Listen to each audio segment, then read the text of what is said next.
রং, আলো আর ঐতিহ্যের এক অপূর্ব মিলন মেলা। চীনের সাংহাই শহরের ইউই-ওয়ান গার্ডেন এখন যেন স্বপ্নের রাজ্য।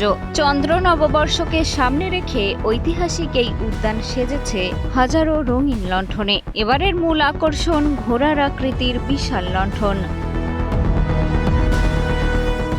এই গার্ডেন প্রতি বছরই চন্দ্র নববর্ষ উপলক্ষে হয়ে ওঠে আলো আর রঙের উৎসবের কেন্দ্র। চলতি বছর চীনা রাশিচক্র অনুযায়ী ঘোড়ার বছর, তাই পুরো উদ্যান জুড়ে প্রধান আকর্ষণ হিসেবে স্থাপনায় জায়গা পেয়েছে ঘোড়া। শিল্প নৈপুণ্যে তৈরি আলোকসজ্জা যেন শক্তি, গতি আর সৌভাগ্যের প্রতীক হয়ে দাঁড়িয়েছে দর্শনার্থীদের সামনে।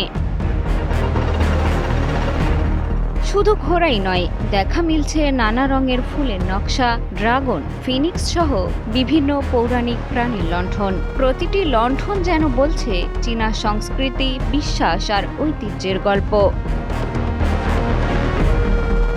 চীনা রাশিচক্র অনুযায়ী ঘোড়ার বছর আনুষ্ঠানিকভাবে শুরু হবে 17 ফেব্রুয়ারি থেকে।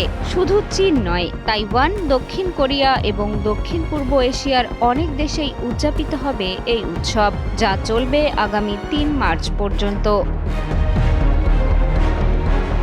মিষ্টি খাতুন, কালের কণ্ঠ।